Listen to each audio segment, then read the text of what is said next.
Good morning, all you beautiful people. Happy Saturn day or whatever day it is where you are when you're watching this. We'll see. I'm going to try and make this brief, go over the new moon in Pisces, and I will be posting this to my YouTube and to my Instagram page if all goes well in the world. So welcome if you're just joining. My name is Abigail Barella with Sparkle and Shine Guidance, and we're going to be talking about the new moon in Pisces. This is a powerful one. It's the last new moon of wintertime. It is a season, hello if you're just joining, a season of change. Any of the mutable signs, Pisces, Sagittarius, Gemini, and Virgo are all about change, mutability.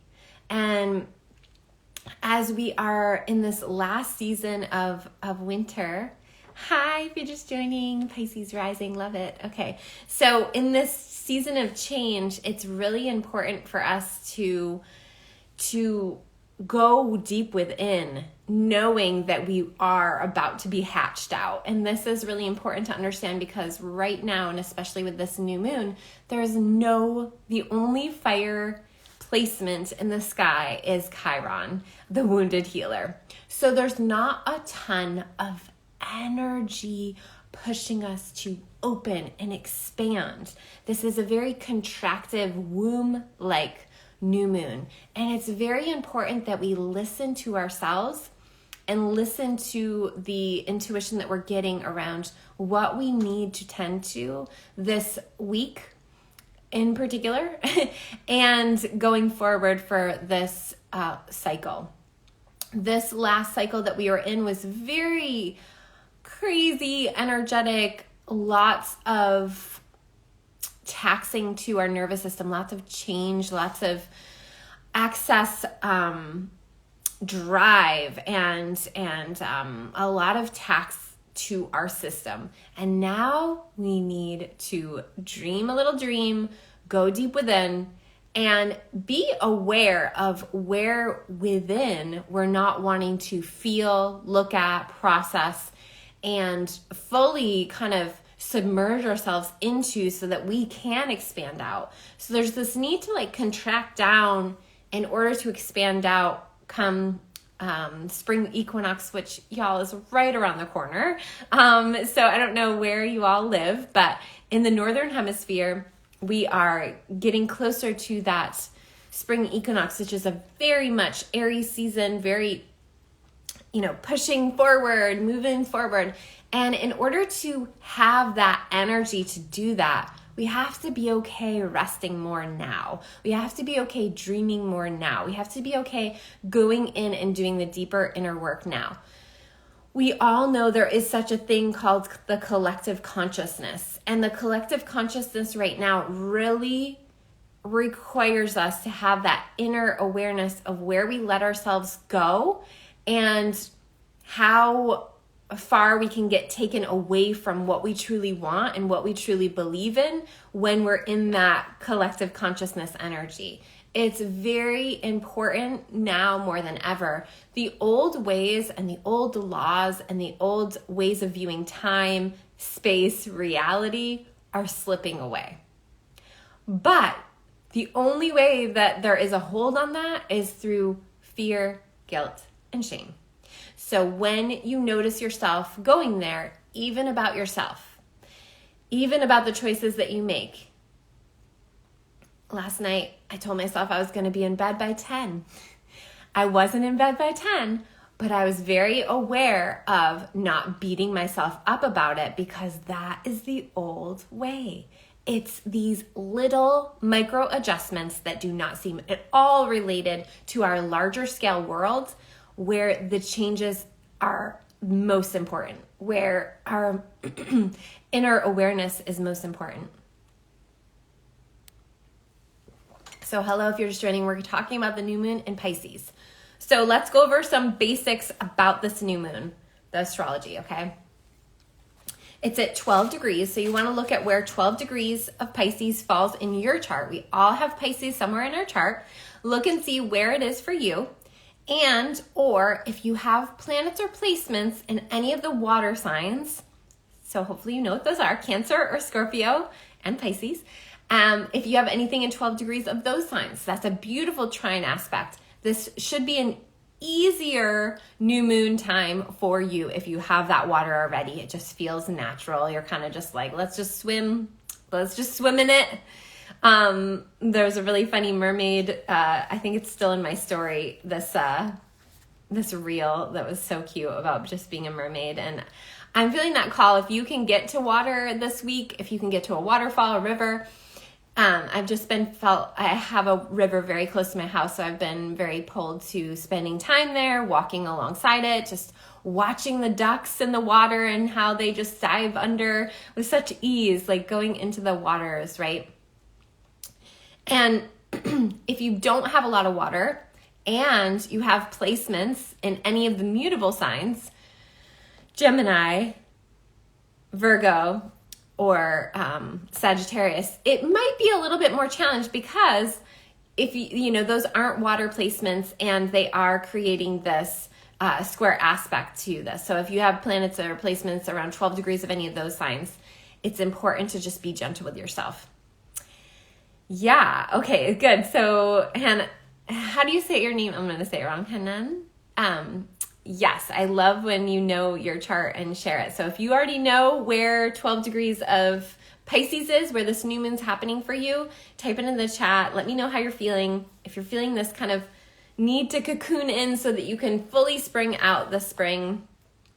Okay, and so another theme is being made aware of the consciousness that is shifting and not falling into those old pictures. So I talked about that, not falling into guilt, shame, fear. So those are massive right now. And it's so, so, so important that we don't fall into those pictures. What's also as important is tapping in daily to gratitude, joy, inspiration, and art. Pisces, so many signs have to do with art, right? But Pisces is the deep, poetic, collective consciousness of art. Like when you see something and it just resonates so deep in your soul, and you know that it does for so many others. This is that beautiful artistic expression of Pisces. So whatever you can do to get into writing, creating, making something that feels aligned to you, or just writing in your journal. Hi, if you're just joining, we're talking about the new moon in Pisces. And it is on, so I'm going to talk about the astrology, just the astrology. So the new moon is on March 2nd in 12 degrees of Pisces. And it is important to know which house it is in for you. And Pisces is a water sign. It is the final water sign. It is where ego merges, doesn't die, merges with the divine, where we return to our knowing of all one consciousness, that we are all connected. And so, it's a really important shift right now with where we're at collectively. And there are certain things that are trying to distract us about where we want to go and what we're really here for. And those distractions can be detrimental. So what's happening now is we are at a turning point where so many beautiful beings have had awakening shifts, further awakenings, and there's the potential to slip back. There's the potential to fall into pictures of maybe that's not so important. Maybe that's not so real. And it's more real and it's more important than ever. And so if you are someone who has undergone like awakenings or transformations, it's so important to just stay the course and really trust your inner knowing and what has been shown to you. And there is this great polarity of the old ways versus the new ways. And it's just very, very important to understand that our individual knowing and trust impacts so greatly the collective. And the more people that can really hold it down and hold down the light, the more the old ways just have to fall away. It just doesn't work. It just doesn't fit, right?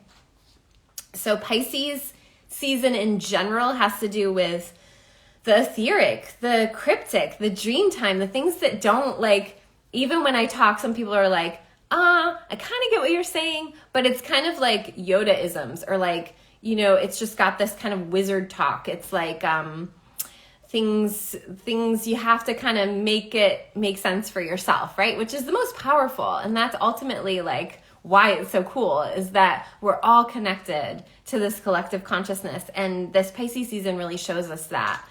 And one of the things that is really important is if you have more Pisces, or for 12th house, which is where I have most of my planets, is that you understand that whatever you're feeling, like if you're certain points in your day feeling really disconnected or really like, whoa, wait, where am I? Who am I? What am I? That is a point when you get that hit, because it's so real. That's you connecting in with source. That's the realest real, where it can, to the extreme, that can be right detrimental to the human. That can be like going into an insane asylum because you forget who you are. But those little hints of that are when you're supposed to connect in, when you're supposed to get really vertical and not spread out. So taking that time, taking that moment, if you're like, wait, what? Like, this is our reality? Those are your moments to be like, I'm so grateful that I'm so connected this way, that this other stuff, it just isn't as real. So those are your invitations to do that. Our dream time's really important. Some of our dreams aren't, they're just kind of like, I think of dream time can be both so prophetic and important, and blowing off steam, like just kind of like decompressing. But there's going to be certain dreams that come through that have a message for you. So journaling about those, really being in tune to those. And then this is the sign, Pisces is a sign of healing and integration, forgiveness, where the things that seem so important and we're so headstrong in, and so like, this is important, where in Pisces season, we can see a bigger picture, or we can look back on our life 10 years, looking back 10 years ago and seeing what did we think was so important in that year, in that moment. And most of the time, we're going to see that a lot of those things we miss, or we wanted to change something so dramatically, or someone that was in our life was stressing us out. And, it's like it doesn't have the same trigger or the same hold. Hopefully we've done that work. So in Pisces season, it can be a time where we self-forgive and we forgive others, where we have compassion for others in their journey. Again, it doesn't mean that we're letting those people into our life, but we have compassion for their journey. And this is really important, the boundaries piece. And if you're interested in working with me on the boundaries, I have Bitches Shine Brighter, which is all about setting boundaries, and the Shine Brighter coaching deep dive includes that course, and work with me one-on-one. So if you do have a lot of water boundaries, it's hard, right? Water, unless it's contained, it just is kind of like everywhere, right? So, and so the integration during this time, this is the sign that's ruled by Neptune. We have Neptune in Pisces right now, and we will have Neptune in Pisces. It moves really slow, so it's going to be in Pisces for a long time. But what's revving up is the conjunction between Jupiter, who is in Pisces as well, and that is a shorter transit. I have a video on Jupiter and Pisces that if you haven't watched it yet, definitely check it out, and you can see, hi Meredith, you can see where Jupiter is moving through your chart. So somebody mentioned that they're Pisces rising. That means that Jupiter is moving from your 12th to your first house. That is massive. So looking at where this is happening for you, and knowing that there's a lot of invitation to do the deepest work, to do the past life healing, to do the integration work, to do the forgiveness work, to do the compassion work. And again, this requires us to go within. This might require us to take space from certain people or certain situations so we can do that deepest work. So if that interests you, you can reach out to me. I have lots of resources and do coaching on this, okay? So that's happening, okay? We have that new moon on March 2nd, 12 degrees of Pisces, and there's all these other things happening that are showing us, hello, if you're just joining, we're talking about the new moon in Pisces on March 2nd. It is a time for deep, deep generational healing. The wounds that we carry are some from this lifetime, some from our soul's journey, and some from our family lineage. And there's just a lot of intergenerational and cross-generational with your soul's path and your family's path, and knowing what is your soul work versus what is your family's work that sometimes we can take on and sometimes we're not meant to. So really being clear about that distinction. Is this my soul's work? Or is this something that I need to repel and shun and is not my work? So being really clear in that for yourself, and it can shift throughout your lifetime, right? There might be certain times where, yeah, I can transmute this for mom. Yeah, I can transmute this for my grandfather. Other times be like, sorry, dude, I got my own soul's journey here and it's really important. Oh, that's so beautiful, Meredith. Having your Venus in Pisces, I'm a little jelly. My Venus is in Virgo. It's a little bit more like this, like detailed. So this deep metamorphosis that we're all in requires us to go deep within. So this is also so important in terms of our relationships, our intimate relationships. Yes, what's yours and what's not yours. And there's so much confusion right now with the last 2 years that we've been through about if these relationships are still soul aligned for me. If this relationship that I'm in is a place where I can still grow and expand. And oh, that's why we're connected. Okay. Yes, Venus in Virgo. Very astrological. I've seen like so many astrologers have Venus in Virgo. Okay. So relationships. And I have a bundle right now. I'm bundling 3 of my courses and a full spread tarot reading. It's just for 3 days. So if you're watching this past 3 days, sorry. But it's till March 1st, through March 1st. Open to love, the relational upgrade, and get your creative juices flowing, because that's so where we're at. You have to get your own creative juices flowing. You have to know what you want to create. You have to know what you want in order to have that in a relationship, right? And there's so much around this Piscean energy of just the relationship getting lost. I often think with relationships of a TP, honestly, where we have ourselves and we have the other, or, you know, our beloved, and it's creating this TP energy that just creates its own dwelling, right? But if we are projecting so much onto this TP, right, it's not a very inviting place. And we have to remember our part of that. If we move back, right, the relationship falls. And sometimes it's time to move on. Sometimes it's time to create a new TP or a new tent.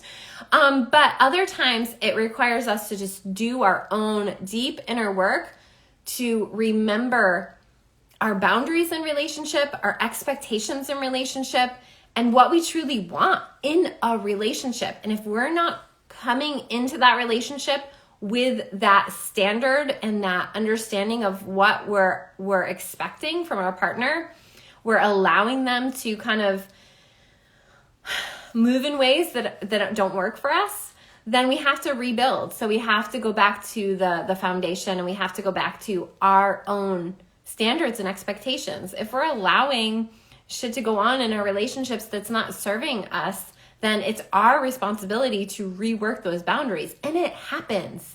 And especially with the last 2 years that we've been through. So I'm not going to go into that too much more right now, because we're talking about the new moon in Pisces. So if you're just joining, we are talking about that. And I'm talking about how these last 2 years have influenced relationships, and how with this Piscean energy, Jupiter, Neptune, this new moon happening there. So we have this stellium in Pisces. We can be a little delusional. We can be a little bit like detached and kind of like we've made a mess of our connections and our relationships. And it's just time to do a little cleanup work. So that is the bundle that I have. I have all about it in my story, or if you're on my newsletter mailing list, then you will see that. But it is an amazing bundle of doing that deeper inner work. Yes, Maggie, hi. And Maggie, I think you've done some of those courses. So it's so helpful to really dive into what we need in relationship, and where our own, we're not standing in what we want. we're like allowing the other person, and this is especially true if you have water placements, we're allowing the other person to just give us whatever. Like, just, okay, I'll take that. Oh, okay. As opposed to really building that together and really allowing ourselves to be strong in our own boundaries. So the Bitches Shine Brighter work is really diving into the boundaries in particular. So something that you struggle with, that's a great course of mine. So reach out if you're interested in that. And then the bundle is like specifically working with relationship and understanding if it's time for a breakup or it's time for a breakthrough in our relationships. Lastly, I want to mention a couple other astrological transits that are happening right now. Okay, so we have the South Node moving through Scorpio. So not only do we have all this Piscean water energy of the deepest consciousness of our I don't even know how to make sense of what's happening. That's why art's important. That's why meditation's important. These are all Piscean things. The higher aspect of Pisces is that connection to the divine, our collective consciousness, and knowing that by what we're doing here at home, it's going to impact everyone on planet Earth. The lower aspect, the shadow side of Pisces is lots of drinking like a fish, lots of drinking like a fish, dissolving, higher aspect is connecting to source and unifying and melding. It's like, yeah. And then the lower aspect of Pisces is like, I'm just going to turn into a puddle. I'm just going to drink my way and be delusional. I'm going to Netflix and chill and not connect to source. So there's the spreading yourself too thin, very Piscean, lower side, higher side, connecting with source and getting into what's going to connect you to source. So this week is more important than ever to do those things. We're starting a new cycle, and this one's going to be intense. I want to not say this, but I have to say this. This is the cycle where the vid hit worldwide. It was already in, one spot, but then with this full moon in Virgo, which we're going to get on March 18th. If you don't already have your planetary planner, it tells you when all these things are and lets you journal. So, and that's on my website.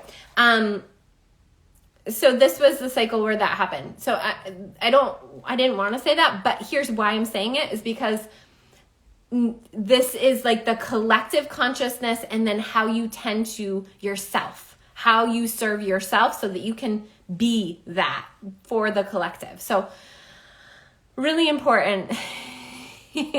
Okay. So lastly, that South Node in Scorpio is, it's creating this trine to the Neptune stuff. So we're purging out stuff from the deepest level of human consciousness, from the eons of being here and other places and all the ways that we've harmed each other and betrayed each other and hurt each other. And that part of ourself needs our compassion, right? We've done some messed up things. Some messed up things have happened to us. It might be coming through our dreams. This is your invitation to transmute. So whatever you can do to get in the place of, we didn't mean to harm each other. We just keep doing it. And so, so however you can make art from that, however you can journal about that, this is the purge. We're just purging that out, and it can feel really icky. And that can make us want to drink. That can make us want to smoke. That can make us want to check out and Netflix and chill. And it's okay to do a little bit, right? But then get to the river, write some things and in biodegradable nature, and then send it down the river, or, do a cold plunge, or do something good for yourself more than you're doing the things that aren't serving humanity. Okay. This is your homework. So I love you all. Lastly is then the North Node is trining Neptune. Is that true? No, that's not true. Hold on. I wrote it down, but my notes, I can't even read my own notes because that's how this works. The North Node, I guess I have to look because I wrote down, you better talk about that North Node. The North Node in Taurus is trining Mars and Venus. Venus is the ruler of Taurus And this is new stuff. This is the good. This is the good stuff. So we've been in this place with Venus where we're not getting the new good stuff. And this trine to the North Node is like, hey. So an extra important time, hi Sima, an extra important time to create, to draw, to get inspired about love and inspiration and devotion in a way that serves yourself first and then humanity. So really important to understand that while we're kind of purging and in this deep there's also these new hits that are coming through. So use it. Like that is the one thing to lean into for this new moon is the Venusian energy. And, you know, Neptune is the higher octave of Venus and Neptune rules Pisces. So again, another like nod to that. Okay, that was a lot. I hope you all have a beautiful day. And one last thing I want to mention is Feminine Leadership starts March 25th. It's going to launch, Jeremy's here. It's going to launch when Jeremy and I are in Santorini, Greece. And I'm so excited to bring the divine feminine archetypes that have been long forgotten by the majority of the world. Not all, right? But these feminine archetypes are more important now than ever before. And so I'm taking you on a journey through your chart and each one of these archetypes. Oh, it's so exciting. Through where each one of these archetypes are in your chart for you to activate and ignite their power on planet Earth right now. So it's a really emotional thing for me because this program is bigger than me. And so if you're feeling this call for 2022 to be a bigger year for you, this is the work. And it's a 3-month group journey with me. And I love you all. If you're interested, reach out, and I have a free 3-day intro that is linked to in my bio. So if you just want to get a little taste, spend a little time with me, sign up for that free 3-day training. Check my stories. I love you all. Have a great day.